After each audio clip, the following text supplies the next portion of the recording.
Hi and welcome to Signups. This is Dr. Sonika. Here I am with a really highly requested video on the MRCS Part A exam. Thank you so much for all the love and support that you have shown towards us. So with that, let me start today's video. We are going to be talking only about the MRCS Part A exam today. From our previous video, we know that MRCS is an intercollegiate exam and it is divided into Part A and Part B. You need to pass in both in order to get the diploma title of MRCS. So, coming to the Part A exam, the Part A exam is divided again into two papers which have to be taken on the same day. The first paper is the Applied Basic Sciences paper, which has 180 questions and it is for a duration of 3 hours. So after this, usually there is a break of 15 to 20 minutes. Then you will have to sit for the second paper, which is nothing but the Principles of Surgery. So that paper has 120 questions and it's for a duration of 2 hours. So you'll be sitting for an exam of 5 hours duration and it will be done on the same day, same examination center. Now, in order to pass the Part A examination, you need to pass in each of this paper individually, and then your total score will be the sum of the score that you get in the paper A and paper B. That is your ABS paper, Applied Basic Sciences paper, as well as the Principles of General Surgery, and then you will get the total score of your Part A exam. Now, let me tell you how is the pass mark set. So the pass mark is not constant. It keeps changing every year or every exam for that matter because the cohort of students who write the exam are different. Now, there is a process called the ANGOF procedure that the examination board uses to come up with the pass mark or the cutoff mark. Now let me tell you what is this ANGOF method. You can actually go and Google it up as well.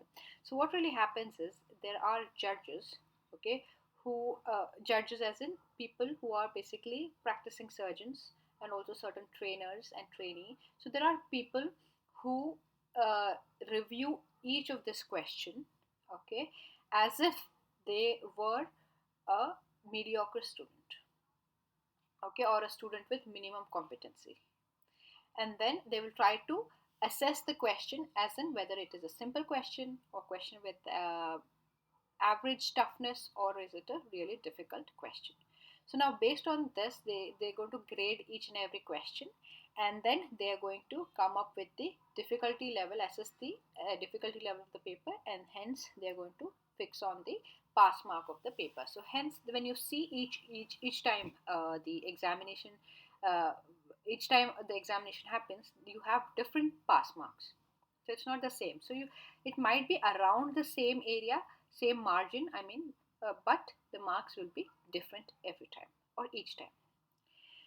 Now let us talk about the first paper, that is the Applied Basic Sciences paper, which is having 180 questions. Now these questions are again divided, so we need to see the marks distribution, right? So ABS, Basic Sciences paper, what does it have? Your basic sciences, that is anatomy, physiology, pharmacology, microbiology, and certain parts of your statistics and audit and data interpretation. So these are the topics that are important for your first paper, that is ABS paper. Now for paper 2, that is nothing but your applied principles of general surgery. It is nothing but what you usually study from your Bailey and Love, and your anomalies and the management aspects that you're going to read in your general surgery. Okay, right. So now there is a guidance pattern that is basically a brochure released by the ICBSE, that is the Intercollegiate Committee for the Basic Sciences examination. So this committee has given a guidance that the students will have to follow for the MRCS Part A exam, the link for which I will place in the description box below. So feel free to go ahead and look into that. So whatever I am quoting right now or presenting to you right now is from the very same uh, brochure. So out of the 180 questions, around 63 questions are from anatomy, and 8 questions will be from surgically related embryology, and 4 questions from surface anatomy and imaging techniques. Okay, so this is the distribution from the anatomy part. Next, physiology. Applied physiology carries 45 questions, and basically it is 5 from each system. 5 questions on CVS, 5 questions from RS, 5 questions on CNS, endocrine, 5 questions, so like that. So every system will have around 5 questions each. And then we have the applied pathology, around 37 questions, and pharmacology, 8 questions, applied microbiology, 7 questions, imaging, 6 questions, and data interpretation audit. So it is basically your statistics. So that is around 3 questions. So this is the distribution of marks for the first paper, that is ABS paper. Okay, so now based on the distribution of marks, we have to allot time during a preparation. So if you look at the data and interpretation and audit part, there are hardly 3 questions coming, right? So it does not justify that you sit days together trying to read up your statistics notes just to clear these 3 questions. What I mean to say is, devote your time towards that uh, uh, towards those topics that carry maximum amount of marks. So basically, higher proportion of your time should be given to finishing your anatomy portions, followed by physiology, followed by pathology, in that order, because that is the number of questions that each of these subjects actually carry. That's the weightage that is given to these subjects. Uh, Basically, as I just said, the document will be attached below the brochure. Go through this and use this to make your study timetable and also to plan your studies. Now, let us talk about the paper 2. Paper 2 has questions about the principles of uh, surgery, right? So, it has 120 questions. 45 questions are from the common congenital and acquired surgical conditions. 35 questions on the peri-operative management. So this is very important. So this includes the pre-operative workup, how exactly you're going to optimize the patient. So and what are the imaging patterns that you have to see, and how exactly do you prepare the patient to for a surgery, and also certain post-operative management also, including the complications. How exactly do you deal with the complications, and more importantly, how do you identify the complication that happens or occurs during the post-operative time.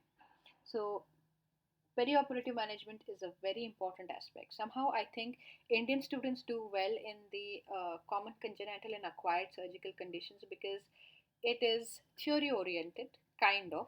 Because if you have done, if you've read your standard surgical textbook, you will be able to answer. But to answer the perioperative management questions, you have to have clinical exposure. You should have seen the patients, how they managed preoperatively and postoperatively. So it will require some amount of practical knowledge, and you will know only if you have seen it, right? So this is very important. So I would say spend some time in this area. And next, 30 questions from trauma, so which includes assessment and management of trauma. So in my one of my videos, I have mentioned about the ATLS, that is the Advanced Trauma Life Support course. If you have done the ATLS, this section would be a piece of cake. But do not worry, if you've already booked your exam, if your exam is coming up in 3 to 4 months, you cannot afford to give time only to do the ATLS, which carries 30 questions, right? So you can do it at a later point of time. But if you are someone who has still not booked your Part A examination, and if you have the leisure to finish the ATLS course, I would really suggest that you do the ATLS before giving your Part A. if you're not able to do it, if you do not have the time, do not worry. This you will be able to manage this with a little bit of effort, right? So it's doable. But if you can do it before the examination, really great. Okay. Next, 7 questions on surgical care of children and 3 questions on the medical legal aspects. So this medical legal aspects are very different from what we follow in India. So you will have to read the medical legal aspects that is given in the textbook. Okay, because they are very different from what we follow, right? Now, one thing, so we have just seen the distribution of marks, okay, for paper A and for paper 1 as well as paper 2. Then all questions carry equal number of marks. Okay, there is all questions equals 1 mark. So you get it right, you get 1 mark. If you get it wrong, there is no negative marking. This is very important. Unlike NEET, there is no negative marking. So you can attempt all questions. Okay, even if you're not sure, if you have a hunch, you can just go ahead and tick that option, and you can let your luck work for you. Okay. Now, this exam has a question stem and 5 options under it. Okay, unlike our NEET exam, which has only 4 options. Now, out of the 5 options, more than one option might be right, but you need to choose an answer which is the most appropriate. Okay, this is very important. So do not go ahead and just cross out the other stuff and arrive at an answer. So there might be two options, okay, that might be right, but you'll have to choose the best answer, the most appropriate answer. Okay, so that is the catch in this exam. Okay, that's what I want you to remember. Now, coming to the preparation time. So I would suggest 3 to 4 months would be more than enough to give towards this exam. If you're someone who is doing your surgery residency, surgery ortho, or if you're basically in your residency, first year and second year of your residency, I would say you can go ahead and book the exam, and you will be busy with your ward work, I agree, but if you can squeeze 3 hours, 3 to 4 hours a day, if you're able to give towards the preparation, you can clear the exam. Else, you could really plan to do post MS as well, where you will be working as an SR and you'll have a lot of time uh, where, which you can dedicate towards the preparation. So, coming to the resources, um, coming to the books first, we have what is known as the Raftri. So Raftri he has written the book for basic applied sciences. So that is all you really need to read for your paper 1. It has everything about the basic physiology, anatomy, the pharmac and the pathology aspects that you really need to read. Otherwise, if you go back to your standard books from anatomy and physiology, it's going to be very exhaustive, and we really do not have that time, and we cannot give the time to finish the book cover to cover. So here I have the resource that the um, ICBSC has shared with us. So as I said, I will just put the link to this document in the description below. So the books that I'm just checking from my phone and letting you know. So the books that they suggest is for anatomy, it is the Grant's Atlas of Anatomy and Netter's Anatomy. And then they have for physiology, they say Genong's Review of Physiology, and Robbins Basic Pathology. Then they are saying the clinical textbooks would be Bailey and Love, Short Practice of Surgery, Principles and Practice of Surgery. So these are the textbooks that the ICBSC suggests to prepare for the exam. And the courses and websites they suggest are the ATLS course, the CCRISP course, and also the basic surgical course by the intercollegiate committee. So these are the resources that the ICBSC recommends. But yeah, it's great. You can just go through the Netter's Atlas and the Grant's Atlas. So what you can do is when you use Rough 3 as your primary book, resource. So you're just reading through the points, the clinically important, relevant anatomical points, or rather, even if it's for physiology, when you're going through this, you can just keep the standard book alongside. Like if you're doing anatomy, if you're studying about the, let's say, anatomy of the brachial plexus, so you have your netters open beside it. You're looking at the picture of the brachial plexus. Okay, you're following the branches of the brachial plexus as you read from rough 3, so that in exam when you get the image based question, okay, it becomes very easy for you to identify and answer to the question. Okay, and also OSCE. When you come to part B, MRCS, this becomes very important. So your part A knowledge plays very important role in your OSCE examination as well. So try to do your basics very well. Be very strong with your anatomy. Anyway, it's very necessary for surgeons. Now, your anatomy is extremely important, but this is the time that you get to revisit your anatomy. If at all you feel you are weak somewhere, just give more time and energy, dedicate yourself towards that topic and try to master it. If not just for the MRCS exam, as a surgeon, you need to know your anatomy very well, right? So take this as a learning opportunity to revisit your old books and your topics, and start reading it for the purpose of knowing it well. And with that said and done, so that is about the resources that the ICBSC recommends, and the book that most of us use for the examination. So that's rough 3, and we have also the revision books for part A by pass test. Okay, so the links for both the basic sciences book and as well as the revision book for part A will be given in the description box below. Go ahead and book those, order those books and start reading it. I will just share with you how exactly to go with, about reading these books. So that's all you need to know. So basically 3 books, and if you have your first year books for, as I just said, your pathology, physiology, anatomy, atlas, and if you have standard books, you can just use it to refer. You don't have to read everything from the standard books. Okay. Now, apart from the books, most important resource for the MRCS exam is your MCQs. Okay, you have to subscribe to the qbanks so that you get the feeling of the examination, and very important, 20% of questions get repeated in your paper. Okay, so this is the standard that the RCS follows because it wants to keep the uniformity of the exam and maintain a proper pattern and familiarity that they want the students to experience. So they almost repeat 20% of the questions in every exam.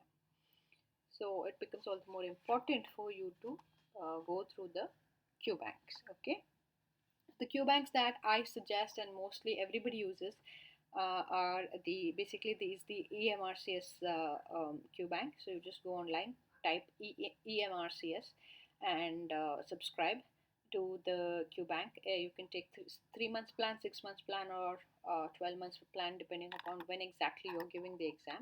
I would suggest 6 months plan is good enough because you'll be able to just go through the qbank once, and also use it during your examination time for the revision.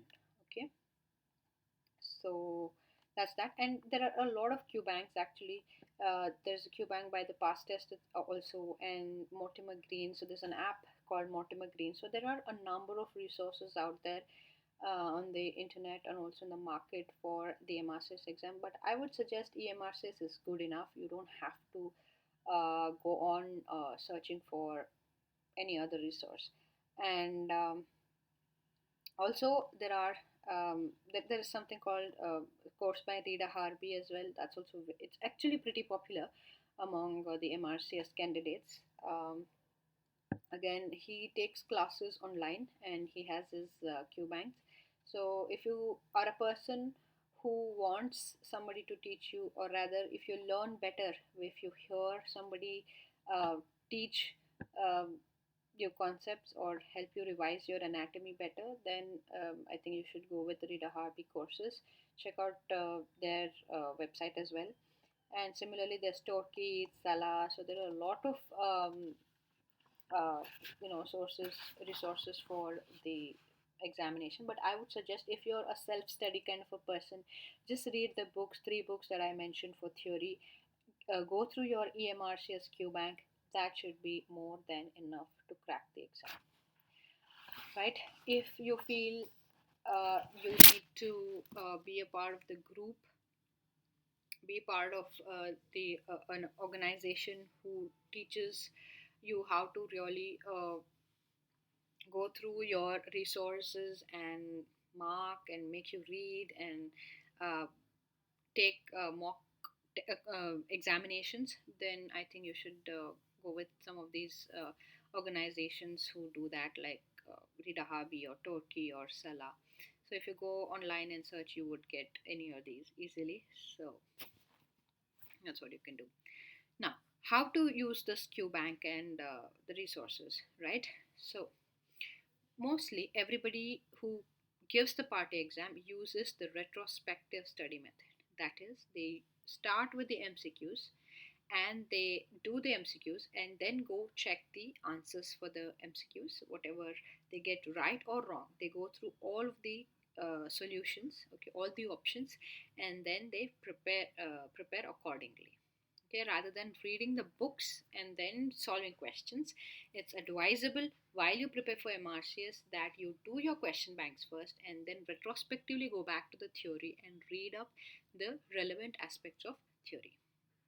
Now, um, how exactly how exactly should you go about with the study plan? I would say uh, first 2 hours in the morning, right? Before you go to your college, before you go to your job, whatever you're doing, just 2 hours in the morning, the three books that I mentioned, okay, you read that for the first 2 months. So we are keeping 4 months for preparation, out of which the first 2 months and 2 hours in the morning, you're going to read the three books that I just mentioned. Okay, that is all you need to do, the theory aspect that you need to know for the exam. Okay, and next, okay, finish your work and you come back from your hospital, whatever it is, and then you spend another 2 hours in the evening doing the MCQs. The EMRCS QBank has somewhere around 1600 to 1800 questions, nothing more than that. There might be certain repetitions and all. It might maximum come up to 1800 to 2000, but nothing more than 2000 questions. So it's not very hard to finish 2000 questions, right? First, in the first 2 months, you will do 2 hours evening. Okay, you will just sit and solve questions, right? And then there will be certain questions which are very easy for you, which is just so natural to you because you really know those topics very well, and there'll be certain topics that you've not really very confident with, so there you do little extra reading. Okay, and then you mark the questions you got wrong during your first attempt. Okay, this is what you're going to do. Then the next 2 months is for your revision. So you start revising what you did in 2 months. You're going to try to finish it in the next 1.5 months. Okay, the last 15 days we are going to keep for revision, the third revision, right? So your second revision happens between your uh, the 1.5 months period. Okay, so what you're going to do now is you're not going to read your theory books. So your theory books are sitting at a corner, so you've already read them once and you will not open them now. You would have just marked or highlighted the important things that you have to look, but you're not going to read them now. All you're going to do is again start solving your EMRCS again, right? So this time you're going to spend more time on the questions that you got wrong. Again, go through the solutions. Okay, make sure that it just sits in your head. You will not do the same mistake again, right? So once you get it right, you're pretty much clear about the topic. Now unmark the question, right? So at the end of your second revision, you will have the number of questions that you marked will reduce, right? And the last 15 days is going to be your third revision, okay, where you go through your EMRCS QBank once again. You go through all your questions. The ones you know, it's just very simple. You just tick and move to the next. The ones you get wrong here, okay, that means you have gone through the QBank twice, and yet you're getting something wrong, meaning there is some issue. Either you have not understood the topic very well, okay, or you have understood but you do not remember it well, right? That means you need more revision for this topic. Okay, it might be a volatile topic, it might be just a memory based topic. So you will now start looking at those questions which you are getting wrong again. Okay, in the third attempt also, matlab, in the third time you're going to solve your qbank. So you're going to just keep those questions marked because we're going to revise this one day before the exam.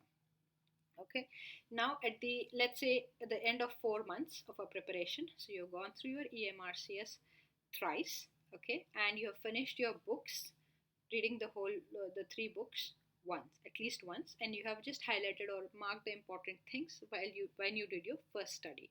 Okay, that's it. Okay, you will not do anything else apart from this. Okay, and when you are doing your third revision, the last 15 days which I just mentioned, you will also basically in AMRCS you also have the option of doing the mock test. That means there will be a random mixed bag questions that the software itself picks up and then gives you it in the form of the actual MRCS exam, so that you will time yourself. Okay, you're going to sit for 3 hours, so it's not a joke. So you're going to sit for 3 hours and give your complete attention and solve 180 questions. Okay, and then set alarm again for 20 minutes, take the break, again you go to sit and do your 120 questions. So I suggest your third revision is going to be in the form of the mock examination. So the same questions are going to come in the form of 180 break, 120 questions. Okay, else you can only do this. So while you're solving it for the third time, you just put the timer on, do 180 questions, stop the timer, take a break. Okay, and then restart the timer, go for 120 minutes again, so that the last 15 days you get used to sitting for a duration of 5 hours every day. Okay, as in for the final exam, and also having that being in that time frame for the examination. Okay, and see, this examination is not as hard as your NEET exam. Okay, so we all know that we're going to prepare for 19 subjects. It's a lot of revision. People put in years together of their time preparing for NEET. This exam, the other hand, the MRCS exam is a lot easier. Okay, you can finish and prepare for this examination in a matter of 3 to 4 months only. Okay, it just requires you to be more prepared and more let's say you'll have to do a lot of practice. Okay, otherwise it's anatomy and physiologies, that's all, it's very basic. And the questions that they ask in general surgery is also like perioperative and basic surgery.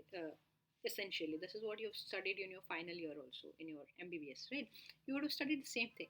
There's nothing difficult in this, but you have to practice. It's all about practice and getting used to the pattern of the examination, that really matters. Okay, so with that said and done, okay, let us say you've finished your three revisions and it is the night before the exam. So all you're going to do is going to check only the marked questions that you have left marked even after the or even at the end of the third revision. Okay, third time you go through your qbank, correct? So only those questions you're going to revise. Go to bed early, have a really nice sleep. Okay, wake up energized, and the next day morning, if you are basically there will be different timings also for your examination. You can basically sit the 9 a.m. exam, you can sit the 10 a.m, 11 a.m, up to 12 p.m. So you have different basically exams starting at different times. So if you are not a morning person, you wake up around, say there's no issues, go to your examination hall at 11 or even at 12, whatever time you book, right? So that is important. And when you go to the exam, as I mentioned in the previous video, there is no hall ticket, nothing.